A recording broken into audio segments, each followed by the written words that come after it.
Hello everyone, कैसे हैं आप सब लोग। उम्मीद करती हूँ हमेशा की तरह आप सब बहुत अच्छे होंगे। दोस्तों, आज फिर से लेकर आ चुकी हूँ घर और किचन से जुड़े कुछ ऐसे टिप्स और हैक्स जो रोज़ाना मेरे काम को तो आसान बनाते ही हैं और उम्मीद करती हूँ आपके भी काम को ज़रूर सरल बनाएंगे। तो वीडियो को एंड तक ज़रूर देखिएगा। वीडियो यूज़फुल लगता है तो एक लाइक कर दीजिएगा और चैनल पर अगर आप पहली बार आए हैं तो प्लीज़ इसको सब्सक्राइब ज़रूर कर लीजिएगा। तो चलिए शुरू करते हैं आज का ये वीडियो। आज की जो सबसे पहली जो टिप है ना, वो इस तरीके के टैप को लेकर है। जिनके यहाँ इस तरह के जो टैप्स होंगे ना, वो ज़रूर समझ सकेंगे। कभी कभार क्या होता है ना कि इसकी जो पानी का फ्लो है वो बहुत स्लो हो जाता है और हमें समझ में नहीं आता है ऐसा क्यों हो रहा है। और हम प्लम्बर को फ़ोन करके बुला लेते हैं और इसको फिर साफ़ करवाते हैं, सही करवाते हैं। तो इसमें कुछ ज़्यादा झंझट नहीं है। आपको बस क्या करना है, अगर ये जो टैप होता है ना, यहाँ से ये खुलता है। आप बस इसको इस तरीके से एंटी क्लॉकवाइज आप इसको खोल लीजिए। उसके बाद आप देखिएगा इसके अंदर एक जाली सी होती है और एक वॉशर होता है। तो वॉशर को आप निकाल दीजिए। कोई भी पुराना टूथब्रश लीजिए और उससे इसको क्लीन करिए। तो इसमें पानी में जो थोड़ी जो गंदगी जो आती है ना, तो वो इसमें फंस जाता है। जाली जिससे लॉक हो जाती है और पानी का जो प्रेशर है वो स्लो हो जाता है। तो बस आपको इतना ही काम करना है और उसको क्लीन करके वॉशर को लगाकर आप इसको फिर से जैसे ये लगा हुआ था वैसे ही टाइट इसको फिक्स कर दीजिए। तो यहाँ पर आपकी जो ये प्रॉब्लम है ना पानी स्लो आने की, वो ख़त्म हो जाएगी बिना प्लम्बर को बुलाए हुए। और जिसमें हमारे पैसे खर्च होने वाले थे वो काम हम आसानी से कर सकते हैं। तो ये छोटी छोटी चीज़ें होती हैं जो उनकी जानकारी अगर हमें रहे ना, तो हम अपने काफ़ी सारा जो मेहनत है वो भी बचा सकते हैं और अपना पैसों की भी बचत कर सकते हैं। तो आई होप ये वाला टिप आपको यूज़फुल लगा होगा। चलिए देख लेते हैं अगली नेक्स्ट टिप कौन सी है। इस तरह की इयररिंग्स हम लेडीज़ पहनना पसंद करते हैं, लेकिन क्या होता है कोई कोई इयररिंग्स में आप देखते होंगे पीछे की तरफ से ना, जब हम इसको पहनते हैं तो वो चुभता रहता है। उसमें कुछ नुकीला सा निकला रहता है जिसकी वजह से वो कानों पर दर्द देता है। तो आप एक काम करिए, अगर आपके इयररिंग्स में ये वाली प्रॉब्लम आती है तो आप यहाँ पर ले लीजिए एक बड़े साइज़ की कोई भी बिंदी, जो इस तरीके की प्लेन बिंदी आती है ना, वो वाली बिंदी आप ले लीजिए। और ये जो उसका हुक जो होता है ना, जो डंटी जो लगी रहती है इयररिंग्स में, इस तरीके से उसको इंसर्ट कर दीजिए बिंदी को। उसके बाद आप इसको पहनिएगा तो जो कान में जो इयररिंग्स जो चुभ रही थी ना, वो बिल्कुल भी चुभेगी नहीं और सेफली ये हमारे कान पे लगी रहेगी।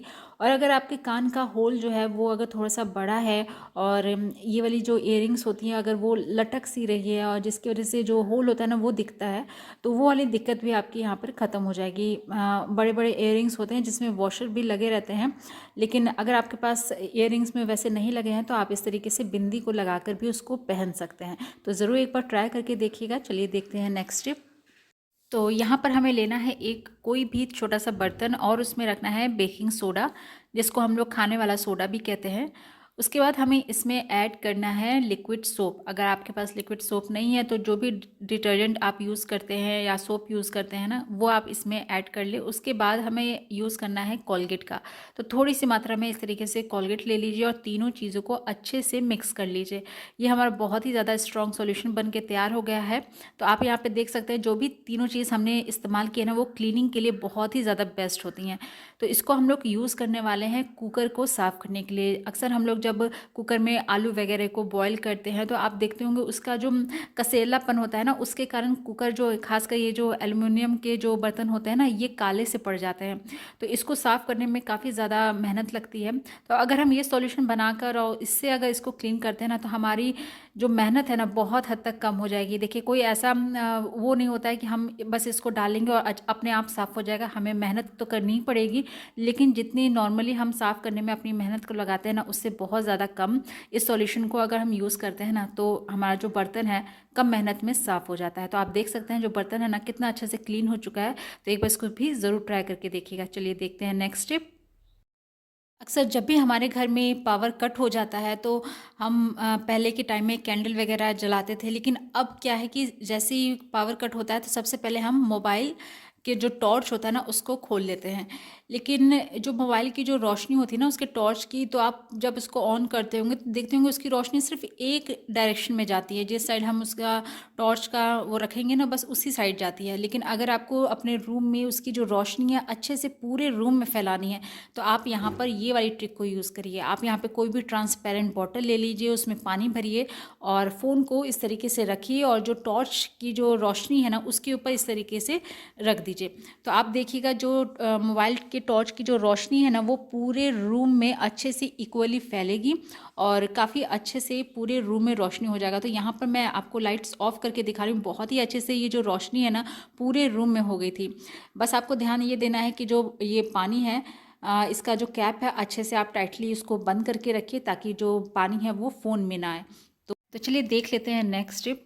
जब भी हम सब्जी वगैरह बनाते हैं, तरी वाली सब्जी हो या फिर ड्राई सूखी सब्जी हो, तो हम क्या करते हैं स्पैचुला को बस इस तरीके से काउंटर पे रख देते हैं और इससे क्या होता है ना सरफेस पूरा गंदा हो जाता है, हमारी मेहनत काफ़ी ज़्यादा बढ़ जाती है। या फिर हम कोई प्लेट लेते हैं और उसमें इस तरीके से डाल देते हैं जिससे प्लेट भी गंदी होती है।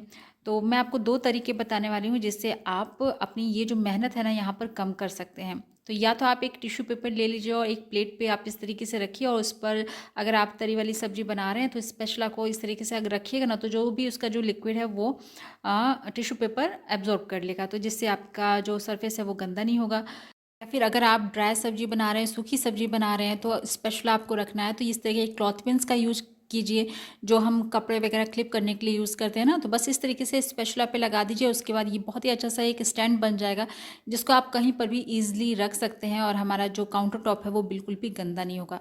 तो आई होप ये वाला टिप भी आपको ज़रूर यूज़फुल लगा होगा। चलिए देख लेते हैं नेक्स्ट टिप। इस तरह की जो अगरबत्तियां होती हैं अक्सर हम लोग इसका यूज़ करते हैं मच्छरों को भगाने के लिए, लेकिन आज हम इसका और भी कुछ अलग यूज़ करने वाले हैं कोलगेट के साथ। अब इन दोनों को मिलाकर एक इतना अच्छा सा स्ट्रॉन्ग सॉल्यूशन बनाने वाले हैं जो हमारी बहुत बड़ी जो प्रॉब्लम है ना उसको सॉल्व करने वाला है। तो आपको करना क्या है, अगरबत्ती या एक ले लीजिए, जितना आपको इस सॉल्यूशन को बनाना है ना उतना ज़्यादा आप इसकी अगरबत्ती की क्वांटिटी को बढ़ा लीजिए। तो यहाँ पर आप जो अगरबत्ती है ना उसका पाउडर बना लीजिए। उसके बाद हमें थोड़ा सा इसमें रखना है कोलगेट। उसके बाद इसको अच्छे से मिक्स कर लीजिए। हमारे किचन में क्या होता है ना बहुत सारी जो छिपकलियाँ वगैरह, कीड़े वगैरह, जो कॉकरोच छोटे छोटे आ जाते हैं ना उनको भगाने के लिए ये जो सॉल्यूशन है ना बहुत ज़्यादा कारगर है।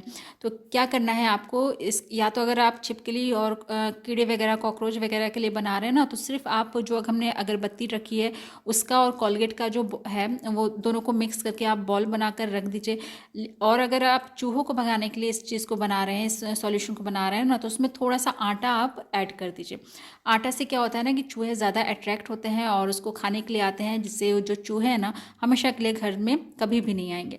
तो आटा डालने के बाद आप इसको अच्छे से मिक्स कर लीजिए और इसके जो बॉल्स हैं ना वो बना लीजिए। उसके बाद आप उन जगहों पर रख दीजिए जहाँ पर आपको लगता है सबसे ज़्यादा चूहे आते हैं या फिर छिपकली कीड़े वगैरह आते हैं, कॉकरोचेस। तो इस तरीके से आप उन सारी जगहों पर रख दीजिए। तो एक बार इसको ज़रूर ट्राई करके देखिएगा, बहुत ही यूज़फुल ये हैक है। तो दोस्तों ये थे आज के कुछ यूज़फुल टिप्स और हैक्स जो उम्मीद करती हूँ आपके रोज़ाना के काम में बहुत ज़्यादा आपको हेल्प करेंगे। वीडियो अच्छा लगा है तो एक लाइक कर दीजिएगा और आप मेरा ये वीडियो कहाँ से देख रहे हैं, किस गांव और शहर से देख रहे हैं, कमेंट बॉक्स में ज़रूर बताइएगा। कल फिर मिलती हूँ ऐसी एक नए वीडियो के साथ, कुछ नए टिप्स और ट्रिक के साथ। तब तक के लिए अपना ख्याल रखिएगा। Good bye.